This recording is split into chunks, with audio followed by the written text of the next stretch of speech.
नर्मदे हर। नर्मदा धरती की एकमात्र ऐसी नदी है जिसकी परिक्रमा होती है। भारत की एकमात्र ऐसी नदी जो नदियों का संविधान तोड़कर, उनके नियम कायदे तोड़कर अपना मार्ग तय करती है। भारत की प्रायः सभी प्रमुख नदियां पश्चिम से पूर्व की ओर बहते हुए बंगाल की खाड़ी में गिरती हैं, जबकि नर्मदा मध्य प्रदेश के अमरकंटक से निकलकर पश्चिम मुखी होकर गुजरात में खंभात की खाड़ी में स्वयं का लय करती है, विलय करती है। करोड़ों वर्षों से कोटि कोटि जन मां नर्मदा की परिक्रमा करते आ रहे हैं। मां नर्मदा की परिक्रमा के लिए वैराग्य धारण करते हैं, संन्यास लेते हैं। महीनों वर्षों घर गृहस्थी को छोड़कर मां नर्मदा का श्वेत चोला पहनकर नर्मदे हर के उद्घोष के साथ, इस मंत्रोच्चार के साथ चलते रहते हैं। उनकी प्रबल मान्यता है कि ऐसा करते हुए वे धर्म, अर्थ, काम, मोक्ष सहित सारे पुरुषार्थ प्राप्त कर लेंगे।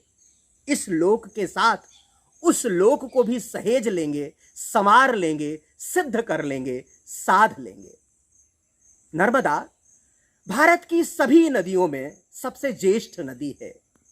जाने कब से इसकी परिक्रमा हो रही है, जाने कब से इसके तट पर भगवान भोलेनाथ की प्रार्थना हो रही है, जाने कब से इसके तट पर धूप और दीप जल रहे हैं, जाने कब से इसके मंदिरों में घंटियां गूंज रही हैं, जाने कब से इसके तट पर मनौतियां पूरी हो रही हैं। अलग अलग लोगों के लिए नर्मदा परिक्रमा का अलग अलग अर्थ है, अलग अलग मायने हैं।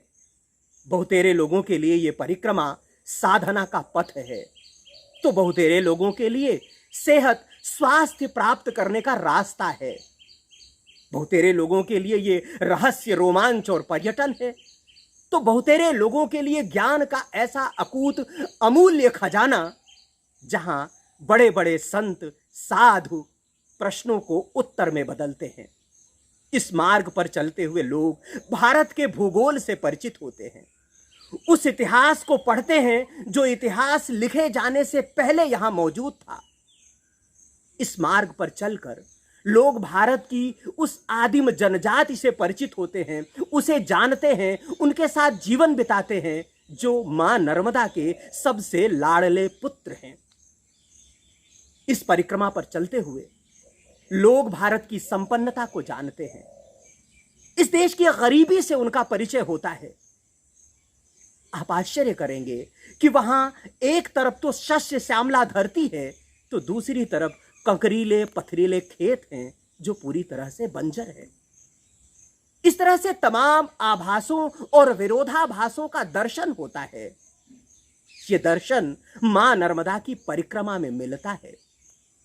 अगर आप में शिशु सी सरलता है, सहज हैं, तो मां नर्मदा स्वयं स्त्री स्वरूप में आपको दर्शन भी देंगी। वे अपने हाथों से आपको भोजन भी कराएंगी।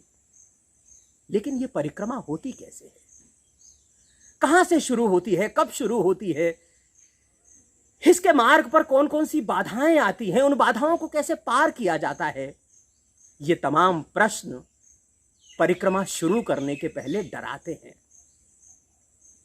इन प्रश्नों से डरकर कई बार ऐसा लगता है कि मन डावाडोल हो रहा है, यह परिक्रमा नहीं हो पाएगी। लेकिन जैसा आप जानते हैं, हमारी सनातन परंपरा में श्रुत परंपरा शामिल है, वाचिक परंपरा है। यहां गुरु अपने शिष्य को मौखिक रूप से ज्ञान देता है, पढ़ाता है, वेद वेदांग समस्त शास्त्र सदग्रंथ उसे सिखाता है, और फिर शिष्य अपने सुपात्र शिष्य को वही ज्ञान दीक्षा देता है। इस तरह से यह श्रृंखला चलती रहती है। मां नर्मदा की परिक्रमा भी उसी तरह से है, इसका रहस्य भी उसी तरह से है। एक परिक्रमावासी नए परिक्रमावासी को मां के रहस्य बताता है, नर्मदा परिक्रमा के रहस्य बताता है। लेकिन सच ये है कि वो पूरी तरह से बता नहीं पाता, क्योंकि मां नर्मदा का जो सुख है, परिक्रमा का जो अद्भुत अनुभव है, वो गूंगे की शर्करा की तरह है। जैसे गूंगा गुड़ खाता है, शक्कर खाता है, मीठा खाता है, लेकिन जब उसका स्वाद बताना होता है तो वो नहीं बता पाता, सिर्फ मुस्कुरा कर रह जाता है। उसी तरह से परिक्रमावासी लाख बताना चाहे, वो अनकहा कह नहीं पाता, वो अनुभव पूरी तरह से बता नहीं पाता, सिर्फ मुस्कुरा कर रह जाता है। उसकी एक झलक, बस एक झलक मिलती है, और वो झलक ही, वो अनुभव ही नए परिक्रमावासी के काम आता है। एक परिक्रमावासी होने के नाते हमारा यह धर्म है, कर्तव्य है कि नए परिक्रमावासियों का मार्गदर्शन करें, उनके लिए दीप बने, रोशनी बने, जुगनू बने, उनकी जिज्ञासाओं की पोटली में समाधानों के कुछ अनमोल मोती रख सकें। ये वीडियो उन्हीं नए परिक्रमावासियों को समर्पित है। हमारी पूरी कोशिश होगी कि हम अपनी अल्पमति से नर्मदा परिक्रमा के सारे सूत्र, सारे रहस्य, तैयारियों के सारे तरीके, मार्ग में आने वाले व्यवधान और उन व्यवधानों से कैसे निपटा जाए, ये सब कुछ आपके सामने बहुत स्पष्ट रूप से रख सके, ताकि आपकी परिक्रमा सहज, सरल और सफल हो। तो आइए नर्मदा माई की परिक्रमा की तैयारियों के इस उपनिषद का भाष्य करते हैं। शास्त्र गंगा को ऋग्वेद, यमुना को यजुर्वेद, सरस्वती को अथर्ववेद और नर्मदा को सामवेद कहते हैं। सामवेद अर्थात संगीत का वेद, सामवेद अर्थात संगीत की स्वर लहरियां, सामवेद अर्थात मंत्रों, यज्ञों, अनुष्ठानों का संगीत। मां नर्मदा में वही संगीत कल कल करके प्रवाहित होता रहता है। कोटि कोटि पक्षियों का समूह कलोल करते हुए संगत देता रहता है। अनंत को पुकारती संत की वाणी, संत की पुकार तान की तरह गूंजती रहती है। उसी वाणी को, उसी धुन को, उसी संगीत को, उसी किलोल को, उसी तान को सुनते हैं। नर्मदा के स्वरूप में इस सामवेद का पाठ करते हैं, ताकि हमारे अंतर्मन की वीणा के तार भी झंकृत हो सके, ताकि भक्ति का कोई सोता हमारे भीतर भी फूट सके। मां नर्मदा की शारीरिक परिक्रमा के पहले मानसिक परिक्रमा होती है, एक मानस यात्रा होती है। कई कई वर्ष पहले हमारे दिमाग में यह ख्याल आता है कि मां की परिक्रमा करनी है। अब यह परिक्रमा कैसे होगी, कैसे इतना बड़ा मार्ग तय करेंगे, कहां से शुरू करेंगे, कब शुरू करेंगे, वगैरह वगैरह। और इसके लिए हम खोजबीन शुरू करते हैं। हम उन लोगों से मिलना शुरू करते हैं जिन्होंने पहले परिक्रमा की हुई है, उनसे मार्गदर्शन प्राप्त करना शुरू करते हैं। YouTube पर वीडियो तलाशना शुरू करते हैं, कहानियां तलाशना शुरू करते हैं कि कहां से हमें उसके बारे में जानकारी मिलेगी। इसके साथ ही किताबें पढ़ना शुरू करते हैं। हमसे पहले के परिक्रमावासियों ने जो किताबें लिखी हैं, जो अपने अनुभव लिखे हैं, उनको हम पढ़ते हैं और फिर एक अप्रत्यक्ष रूप से ये जानने की कोशिश करते हैं कि माँ का तट कैसा है, माँ का मार्ग कैसा है, कौन कौन सी बाधाएं आने वाली है। इस तरह से हमारी मानसिक तैयारी होती है। और सबसे बड़ी तैयारी यही है, जब हम मन से, दिमाग से, संकल्प से पूरी तरह से तैयार हो जाते हैं कि अब हमें मां नर्मदा की परिक्रमा करनी है। वस्तुतः जैसे ही हमारी ये तैयारी पूरी होती है, तो फिर मां के मार्ग पर चलना तो केवल एक शरीर का चलना है, केवल एक कदमों का चलना है। अगर हम अपने भीतर अपने आप को जीत लेते हैं, अपने संकल्पों को जीत लेते हैं, तो फिर सब कुछ आसान हो जाता है। हमारा सहयोग करने वाले लोग मिलने लगते हैं और अंततः हमारी शारीरिक प्रदक्षिणा का मार्ग प्रशस्त हो जाता है। अब बात करते हैं परिक्रमा के प्रकार के बारे में। कितने प्रकार की परिक्रमा होती है? सबसे पहले सामान्य परिक्रमा, सामान्य प्रदक्षिणा, इसे गृहस्थ परिक्रमा भी कहते हैं। हालांकि योगी, यति, साधु, सन्यासी सभी इस परिक्रमा को करते हैं। इस परिक्रमा का नियम यह है कि परिक्रमा जहां से शुरू होती है, जैसे अगर ये अमरकंटक से शुरू हुई तो दक्षिण तट पर चलते हुए रत्ना सागर तक, गुजरात में खंभात की खाड़ी तक जाते हैं वहां तट परिवर्तन करते हैं, फिर उत्तर तट पर आते हैं और उत्तर तट पर चलते हुए अमरकंटक तक, मां के उद्गम तक पुनः आते हैं। इस तरह से मां की पूरी एक प्रदक्षिणा पूरी होती है। इस प्रदक्षिणा के लिए समय निर्धारित किया जाता है। बहुतेरे लोग समय का कोई संकल्प नहीं लेते, जितने दिन में ये परिक्रमा पूरी हो जाए उतने दिन में करते हैं, और बहुतेरे लोग इसके लिए संकल्प लेते हैं। मां का तट तकरीबन 3600 किलोमीटर का है। आसपास छोटे छोटे मंदिर हैं, कुछ महत्वपूर्ण मंदिर हैं जिनके लिए मां के तट से थोड़ा अलग जाना होता है। इस तरह इस 3600 किलोमीटर को तय करने के लिए आप प्रतिदिन कितना चलते हैं उस पर समय निर्धारित होता है। अगर आप रोजाना लगभग 30 किलोमीटर चलते हैं तो एक महीने में आप 900 किलोमीटर चलेंगे। इस तरह से 4 महीने में आपकी परिक्रमा पूरी हो जाएगी। लेकिन अगर 25 किलोमीटर प्रतिदिन चलते हैं तो आपको लगभग 5 महीने लगेंगे। 20 किलोमीटर प्रतिदिन चलते हैं तो आपको लगभग 6 महीने लगेंगे। इस तरह से आप कितना कम चलते हैं उतना ज्यादा समय लगेगा, और जितना ज्यादा चलेंगे उतना कम समय लगेगा।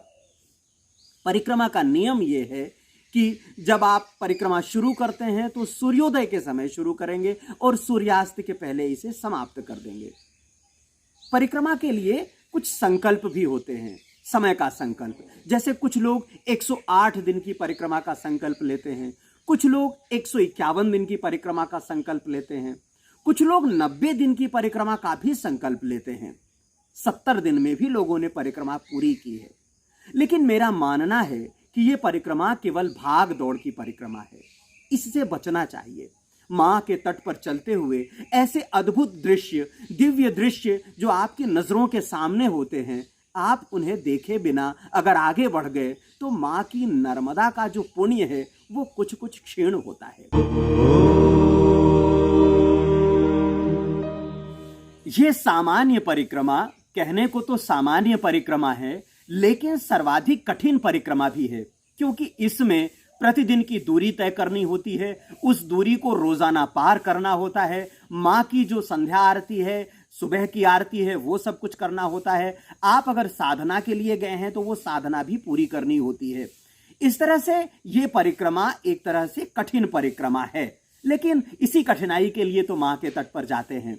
दूसरी बात ये कि इस परिक्रमा को लोग मनौती की परिक्रमा में भी बदल लेते हैं। जैसे अगर आपने कोई सांसारिक चीज मां से मांगी है, कोई भौतिक सुख सुविधाएं मांगी हैं, संतान मांगा है, वगैरह वगैरह, तो वो अगर आपको मिल गया है तो इसके बाद फिर मां की परिक्रमा लोग करते हैं। बहुत सारे लोग मां के तट पर इस तरह के मिले जो मनौतियां पूरी होने के बाद मां की परिक्रमा में लगे हुए हैं। अगली परिक्रमा है साधु परिक्रमा। जिस तरह से सामान्य परिक्रमा, गृहस्थ परिक्रमा को साधु, सन्यासी, योगी, यति, वैरागी भी किया करते हैं, उसी तरह से इस साधु परिक्रमा को गृहस्थ भी करते हैं। अब ये परिक्रमा क्या है? दरअसल इस परिक्रमा में समय निर्धारित है।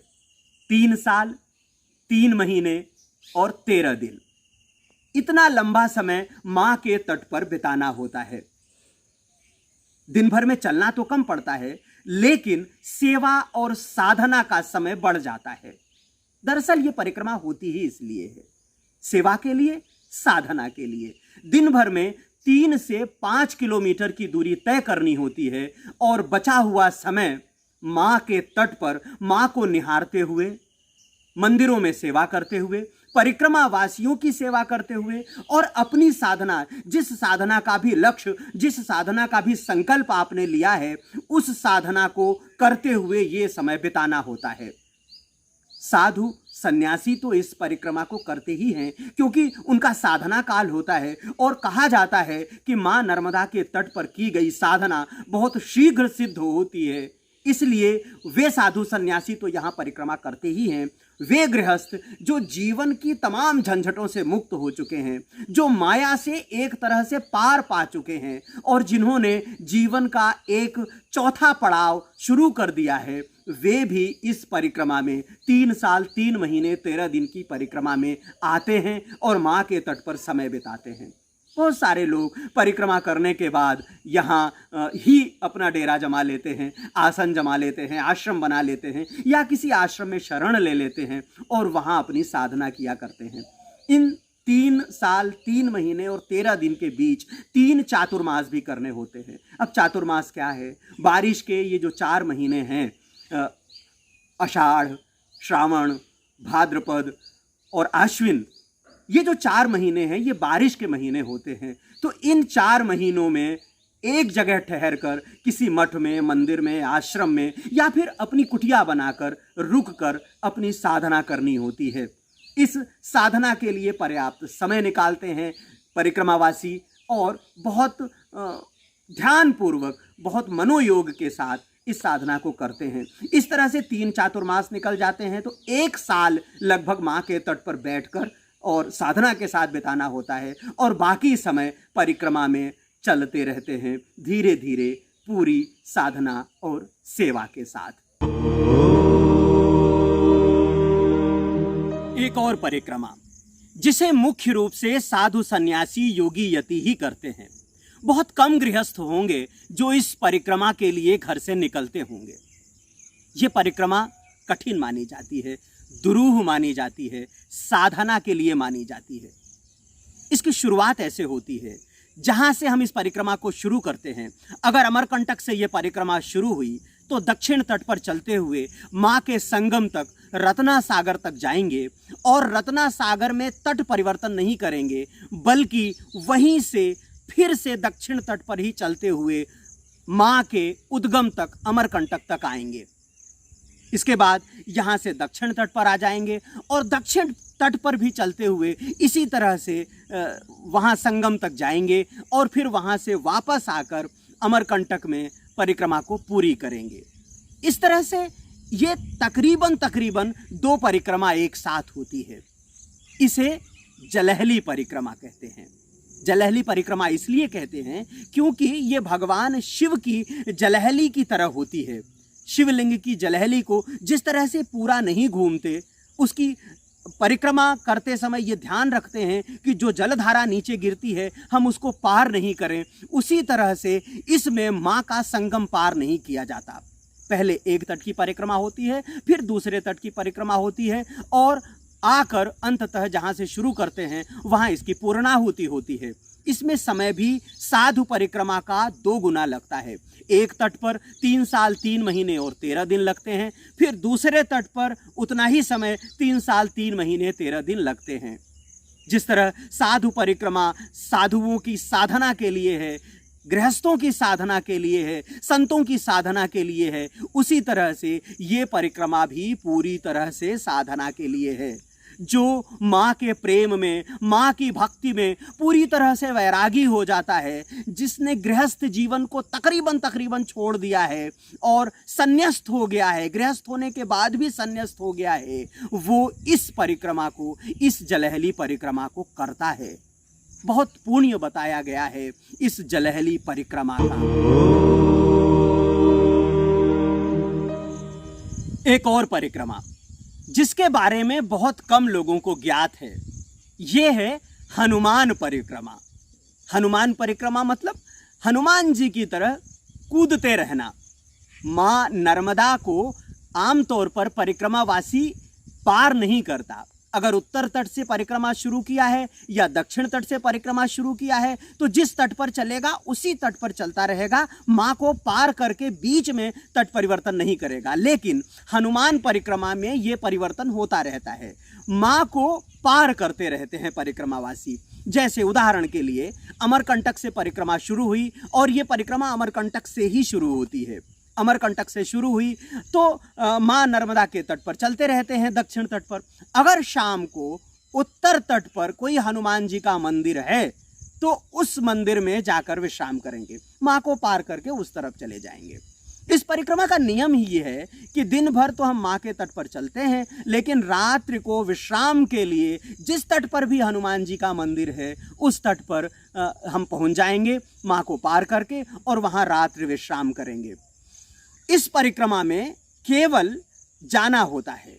अमरकंटक से हम भरूच तक, रत्ना सागर तक जाते हैं। इसमें लौटने का विधान नहीं है। हनुमान परिक्रमा केवल एक बार होती है। एक बार हम उद्गम से संगम तक जाते हैं और ये परिक्रमा का अनुष्ठान हमारा पूरा हो जाता है। अब जिस परिक्रमा की बात कर रहे हैं वो परिक्रमा बहुत कठिन है, दुरूह है, मुश्किल भरी है, बहुत चुनौतियों वाली है। यह है दंडवत परिक्रमा। इस परिक्रमा को भी उसी तरह से शुरू करते हैं जिस तरह से सामान्य परिक्रमा और साधु परिक्रमा को शुरू करते हैं, लेकिन इसमें पैदल नहीं चलते। मां के तट पर दंडवत करते हैं, लेटते हुए चलते हैं। जिस जगह से परिक्रमा शुरू होती है वहां खड़े होते हैं, पूरा लेट जाते हैं। हाथ में नारियल रहता है और हाथ जहां तक पहुंचता है वहां नारियल रखते हैं। फिर खड़े होते हैं, जहां पर नारियल रहता है फिर वहां पर लेटते हैं और आगे नारियल रखते हैं। इस तरह से एक एक करके, एक एक बार लेट के मां का लगभग 3600 किलोमीटर का मार्ग तय करते हैं। बहुत बड़े समर्पण की जरूरत होती है इस परिक्रमा के लिए।